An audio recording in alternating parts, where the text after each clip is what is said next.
I'd like to welcome everyone to our webinar and just let you know we will go ahead and get started in 3 or 4 minutes. Thank you.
Welcome, good morning, and I think we'll go ahead and get started.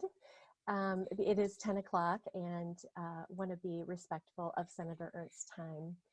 So I am Jennifer Banta, Vice President, Advocacy and Community Development at the Iowa City Area Business Partnership. I'm your webinar host for today. On behalf of my peers at the Iowa City Area Development Group, Iowa City Downtown District, and Think Iowa City, thank you for joining us today, Senator Ernst. The purpose of today's webinar is to provide a venue for our members, investors, partners, and our business community to hear from Senator Ernst on federal legislation in response to the COVID-19 pandemic and the economic downturn. As our business community struggles to keep its head above water, Congress has passed 3 economic stimulus packages. The latest of these is the $2.2 trillion CARES Act, which we'll be talking to Senator Ernst about today. But first, some logistics. Let's see if I can do 2 things, walk and chew gum at the same time. I want to walk through our logistics today. I'd like to encourage you to visit our new website, Iowa City or icareatogether.com, for the latest news and resources related to COVID-19 recovery. We've developed this website in collaboration with our partners as a collective effort that we're calling We're in This Together. The purpose is to streamline communications and resources for our business community. As we've been inundated with information right now, we want to make sure that our business community is getting the right information at the right time so that they can get the resources they need for their business. The We're in This Together newsletter goes out on Mondays and as needed throughout the week when news arises. So please sign up through our website if you're interested in getting that newsletter. I also wanted to mention quickly our upcoming webinars.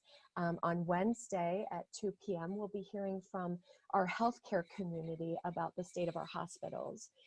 We will have the VA, Mercy Hospital, and UIHC on to tell us a little bit more about what's going on within their facilities. Please register for this event, and you can find it on, again, on that IC Together website.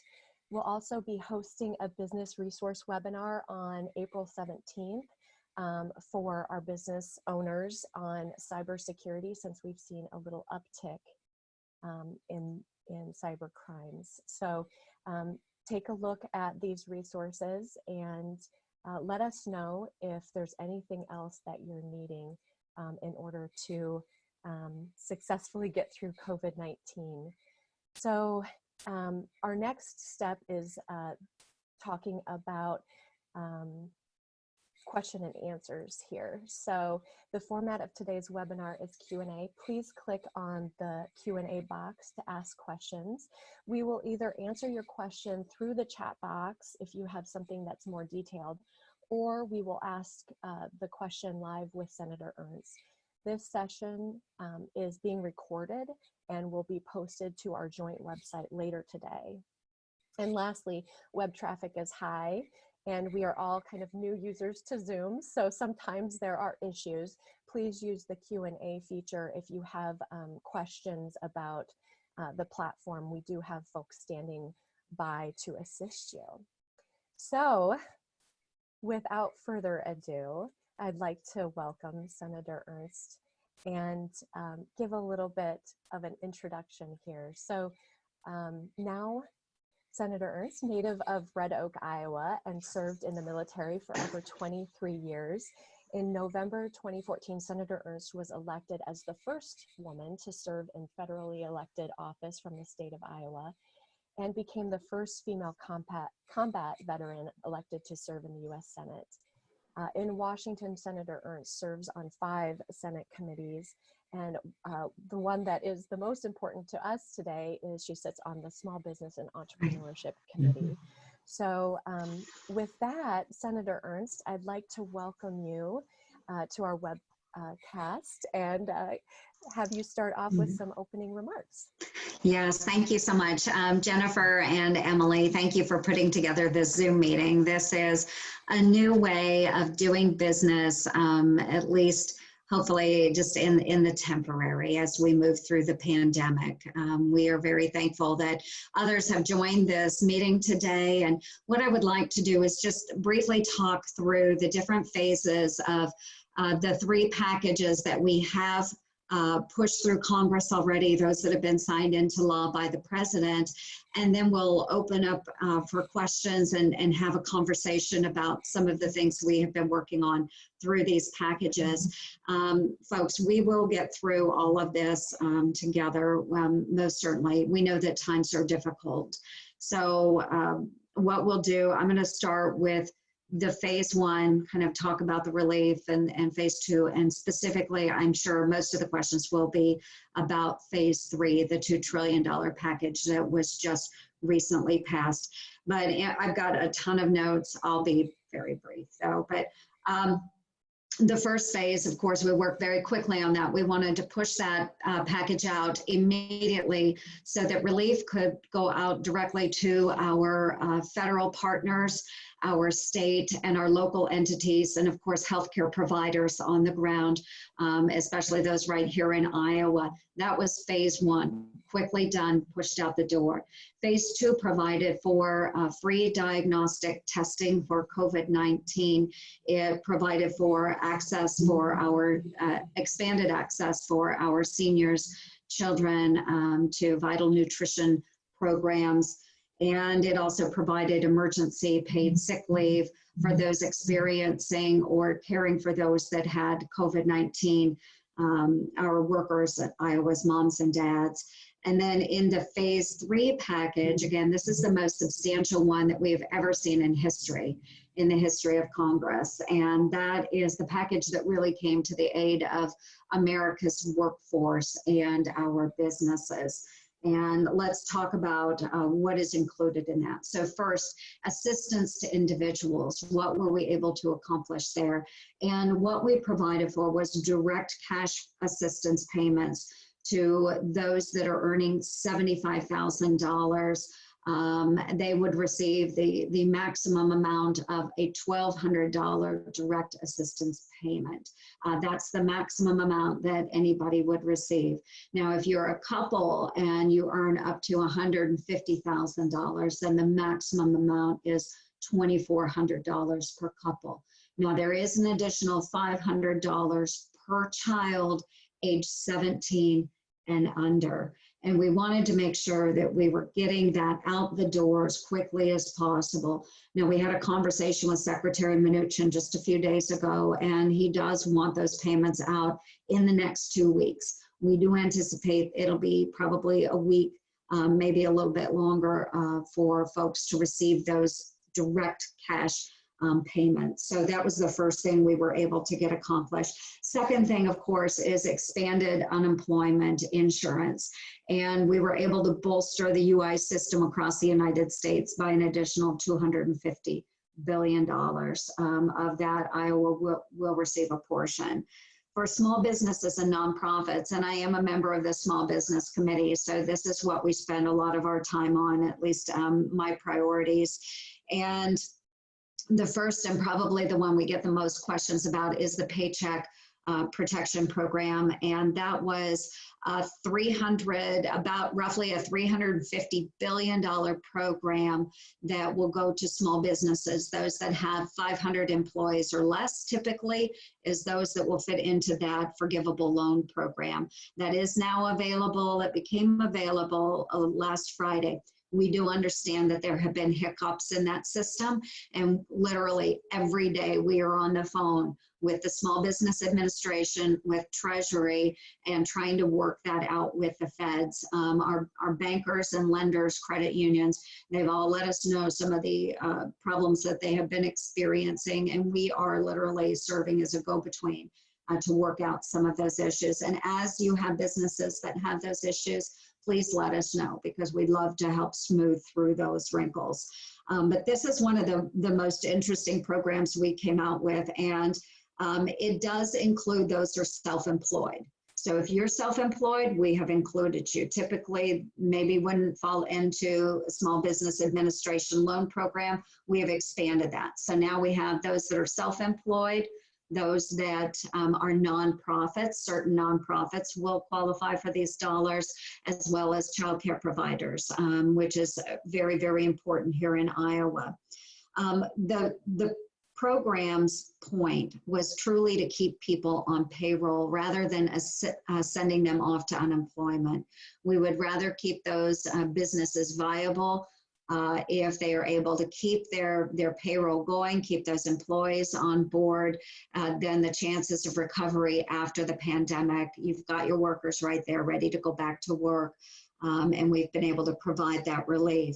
So the loans will be handled locally. As I said, they'll be done through local lenders. So if your credit union or your bank is an approved SBA 7A loan provider, they can start those immediately. And again, if they are having issues, we will certainly help them work through them.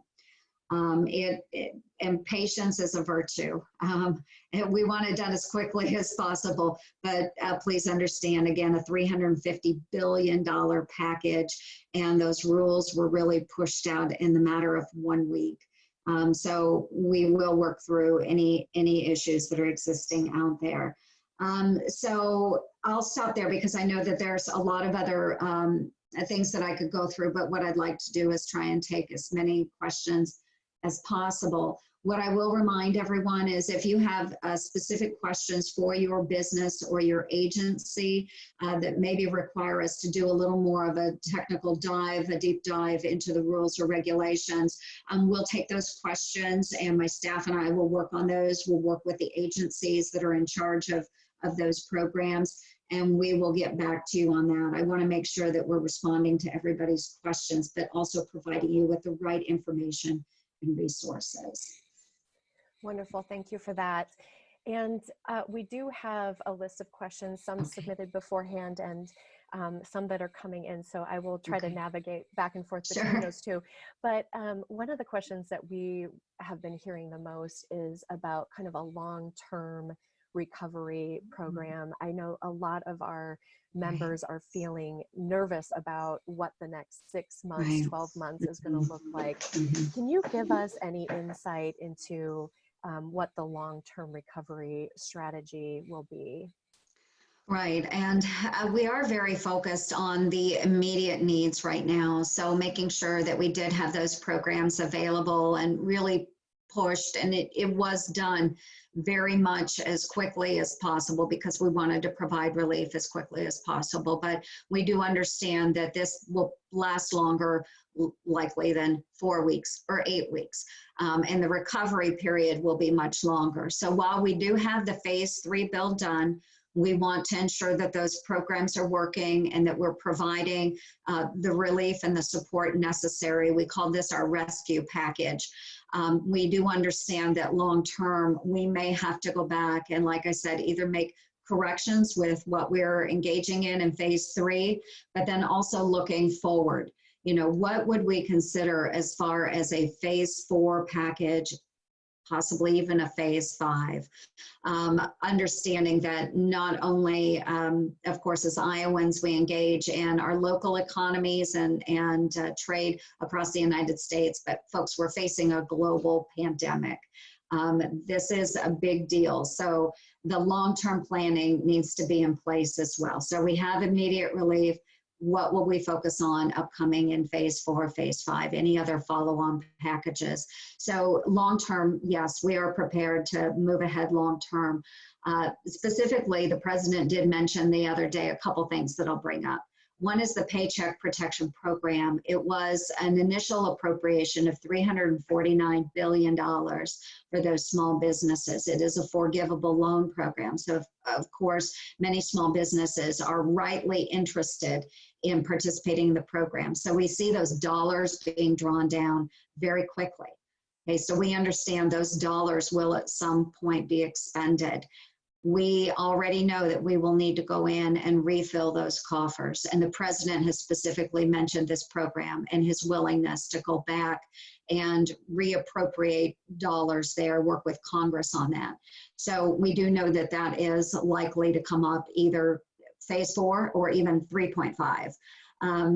But then looking forward as well, what will help in recovery efforts? A number of various communities have brought up infrastructure as well, not only immediate needs to people and workers, but to our communities as well, and ways that we can support local governments. And infrastructure is something that is bipartisan, something that we largely agree on. And so that could be a potential opportunity in the future as well. But always through all of these phases, and I don't mention this nearly enough because we provide for it in all of the packages, but support for our healthcare industry and making sure that our healthcare workers, those emergency responders, are adequately protected. That will always continue through these packages. We will always need to make sure that we are taking care of those healthcare industries and those workers. Well, and my next question here is maybe in alignment with a phase 4 deal as well, Okay. too. But this has to do with 501c6s. Yes. And what you see ahead for them. I feel a little sheepish in asking this question because No, mostly okay. chambers usually are 501c6s, but this came from outside the chamber. So what do you see ahead for 501c6s? Yes, and we continue to push for the 501c6s. So I have heard this from many, well, actually all of our chambers that I have done. All of our chambers have brought this up, but you are absolutely right, Jennifer. And there are other organizations that qualify as 501c6s. And so we will continue to work those issues. And while it wasn't included in a phase 3, it is possible that we could adapt in a phase 4 or future package to be inclusive of the C6s as well. But again, the immediate need was to focus on certain nonprofits and make sure we got those dollars out the door. But again, it is something that my staff and I have been pushing with the SBA as well. And one of the things that is sort of near and dear to my heart, something that we were working really diligently on prior to the pandemic, was childcare. And we, across the state, we are having issues with shortages. And then also here in Johnson County, we pay almost double the national average for childcare. So it's a shortage and then also a huge expense. So I'm just reading here a question about childcare providers. Can you give us any insight on what you're thinking for childcare providers, how to keep these? I think that they're essential workers because frontline workers, because they're keeping our healthcare workers in the workforce. So how can we assist our childcare providers through this? Yeah, absolutely. And thank you so much for that question, because that is something that even prior to the pandemic, it was an issue I was focused very heavily on in the Senate. And we have provided through the SBA loan process for childcare providers to be included in those SBA low interest loans as well, the Paycheck Protection Program, especially if they do have multiple workers within their, even if it's a home facility, if it's a qualified provider, we want to make sure that they were covered too. But then outside of what we have done in these phases for the pandemic, we also have legislation just that was already existing that we have been working on in this session. So one bill that I have authored and Jackie Rosen is sponsoring with me, she's a Democrat from Nevada, is tackling the issue of childcare deserts. And we have a lot of these spaces across Iowa where there are 3 times the number of children needing slots than slots available. That qualifies us as a childcare desert. And the legislation would open up SBA for nonprofits to take advantage of SBA loans. Currently, nonprofits are disqualified from this type of loan program. And those loans could provide for either expanding an existing daycare or building a new daycare. So that's one way to infuse capital for those nonprofits. And we have a lot of those types of daycares across the state of Iowa. They just don't have anywhere to go to find the funds to expand. We have a number of those in my community as well. The other piece of legislation that I have been working with Amy Klobuchar of Minnesota is providing direct grants to those that are engaged in childcare. And those grant opportunities, again, in childcare deserts, those that really need the assistance, those dollars could go for provider training. It could go for building onto an existing facility. It could go for various operating expenses. But, you know, there's a number of different ways that we're trying to tackle this issue. So it is a very bipartisan issue, and one that I've had an interest in for quite a while now, not just during the pandemic, but certainly what the pandemic is doing is highlighting the need for us to move on this legislation. Yes, thank you. And I was supposed to go to your town hall or listening post that was canceled because of COVID-19. So Thank you for your work with that. We really do appreciate it. Yeah, thank you. And kind of wanted to get back to some of the questions about PPP especially. I'm getting a lot of questions in here about people who are getting their paychecks cut. They're not being laid off, but their salaries are being reduced. Their maybe their hours, if they are hourly workers, are being reduced. Can you talk us through some of the legislation that would pertain to people who are not being laid off but are having their income reduced because of that? Yeah, and that is a great question, and that's why we have the PPP in place, is so those businesses can apply for that program and provide those dollars necessary to keep those employees whole. We want them to do that. So any of those dollars that were expended then on payroll, that is forgivable. So we want employers to take advantage of this program. Again, that's exactly why we have it in place, is because we do see those businesses where they have scaled back hours of employees. They're not making up the difference for those employees. So we're encouraging those small businesses, please, please, please, go to your local lender, talk through this program for your employees. We want you to keep those employees in place, but we don't want those employees to struggle either. So we want, you know, if that employee was working a 40-hour week, we want them to be paid for a 40-hour week. That's why we put the program in place. So we really want those businesses to look into that for the benefit of their employees. Thank you. And yeah, we have a lot of questions I'm seeing roll in that are very specific. And I just wanted to remind everyone that we will get to these questions that are a little bit deeper dive.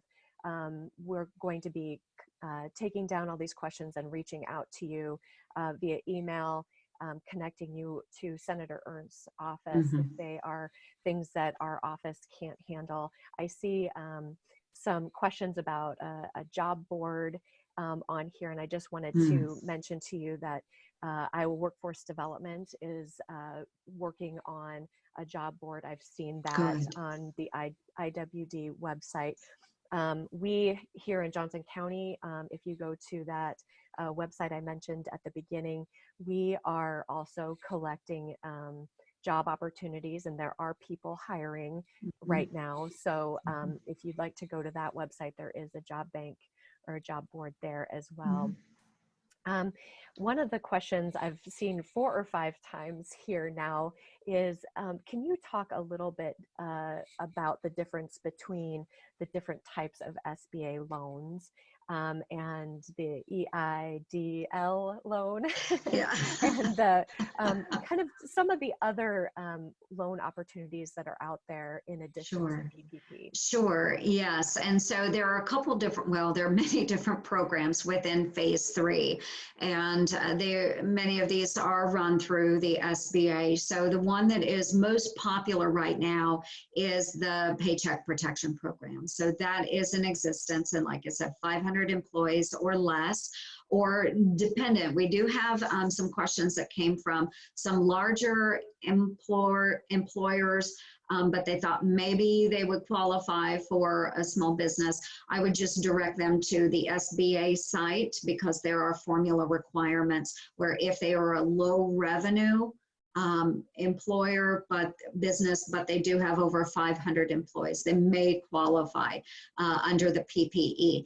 There is an emergency disaster loan as well, which can be applied for, and that is a loan / grant opportunity where the business can receive $10,000 up front, and typically that $10,000 can be received within 3 days. That is the emergency portion, a very low interest loan. So if you're a business, maybe you would much rather participate in this and not necessarily a Paycheck Protection Program.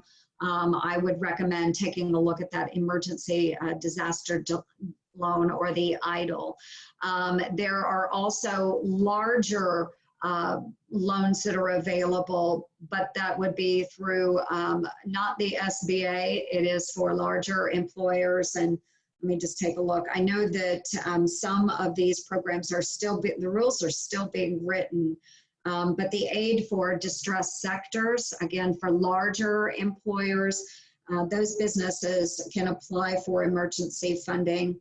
Again, not much information here. We're still waiting on guidance, but we certainly want them to do that. There's also an employee retention credit, and that is available through the IRS. So you'll see there's a number of different agencies involved in these programs, but some of these employers can opt to receive a refundable payroll tax credit for 50% of the wages paid by employers to employees during a crisis.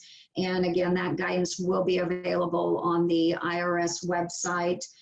There's also delayed payment of employer taxes. So we're allowing those that are employers and self-employed individuals to defer the payment of their employer's share of Social Security tax. And then, of course, we talked through the emergency EIDL, the economic injury disaster loans. There's also small business debt relief that's available, and that's principal, interest, and fees on all existing SBA loan products that provide some relief there to small businesses that are being affected by COVID-19. Again, that's through the SBA. So you can see there's a number of programs out there, and I would refer folks to my official website. We do have a resource page that is available there, but as Jennifer stated, if you have very, very specific questions about your particular business, we will get those questions from Jennifer, and we will be able to circle back with you on the particulars of any program or put you in touch with the resource that would help you help your business. Thank you. And yes, we have been trying also to decipher all of this information and give it to you in bite-sized pieces with links to more information. So please check, again, go back to that website. There are so many resources out there, and obviously always want to start with your financial advisor, your attorney, your consultants, but there is information on our website as well. So we are getting a lot of questions about sole proprietors, and some of them have to do with in-home daycare providers. Some of them just deal with, well, I'll ask this one. Are there any options or communications out there regarding sole proprietorships, taking owner's draw to file for state and federal unemployment?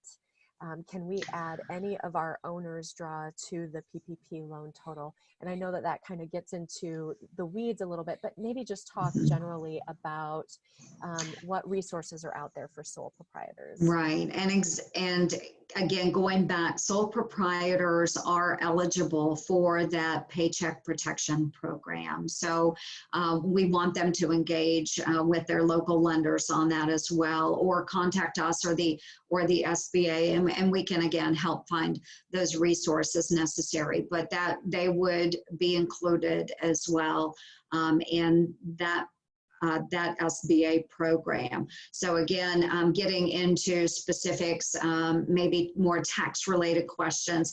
If you want us to do some research and dig a little bit, we're happy to help with that.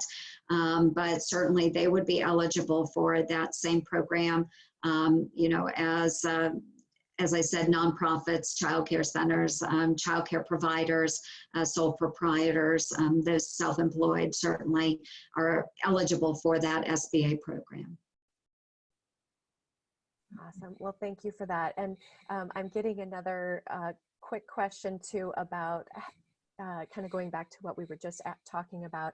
Can you apply for multiple SBA loans, and how does that work? Right. And again, not knowing the specifics of a business and how much debt that they may be carrying, that would probably be a question that would be better directed towards their lender. Because again, I'm not sure, a number of businesses will have different circumstances, of course, and what debt they might be able to take on through the SBA loans. But I do believe that the SBA has been willing through those local lenders to be able to tailor with those needs of the employers, or those businesses. So again, I would direct you to your local lender. But again, you know, if you would like to follow up with us, we can help do some dive into what the SBA has written for those loans.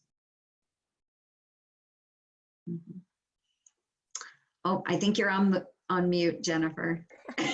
I'm going to take there a we quick go. look here. Thank you. It takes a village. So I think that is it for our questions. I think we've hit on everything, but I also, just going back to Senator Ernst, what you said earlier, we are always here to take more questions, and please just keep those coming. If we can't answer them, we definitely will reach out to Senator Ernst's office. to get some guidance or connect you to Senator Ernst's office. Mhm. I work really closely with Brittany, who is just Yeah, fantastic from Senator Ernst's office, and really enjoy working with her. And yeah. she's a great resource for us. So with that, I just didn't know if you had any final remarks before we Yeah. left. Well, I do, and thank you so much. And folks, again, thank you so much for your patience. And we are working as quickly as we can.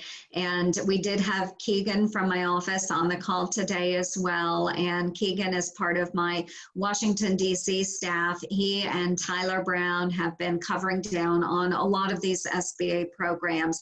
And we are annotating all of those questions coming in from the businesses and directing those to the SBA and to Secretary Mnuchin to make sure that we are getting the best possible results we can for our businesses. So your patience is appreciated. We are, again, dealing with a $2 trillion package and an ongoing pandemic.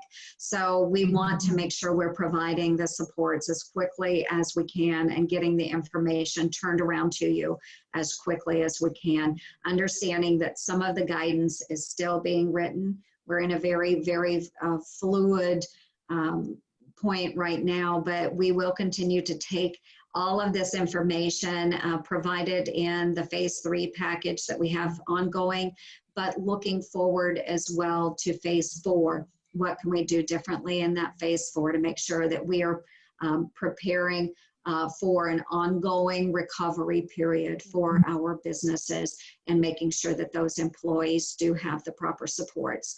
So thank you all so much for joining today. We will take your questions as well. We'll have those from Jennifer, and thank you, Jennifer and Emily, very much for putting this together, this webinar together today, and just encourage all of you to stay safe, stay strong, be resilient. We will make it through this and we'll do it together. Thank you so much. Thank you, Senator Ernst. I wanted to thank you for joining us today and for your leadership during this unprecedented time. Yeah. I wanted to also thank our attendees for joining us today. We appreciate you being online with us. As I mentioned earlier, we will be posting the recording from this webinar on our website, icareatogether.com. And again, just wanted to remind you, if you felt this was worth your time, we will be doing webinars on Wednesdays and Fridays. This Friday, we're taking off for Good Friday. So this Wednesday will be, Josh Schomburger will be hosting our healthcare organizations webinar. And then the following Friday, we will do our cybersecurity webinar. So thanks everyone for joining us today. Thank you, Senator Ernst, for being online with us. And stay safe and stay healthy, everyone. Thank you.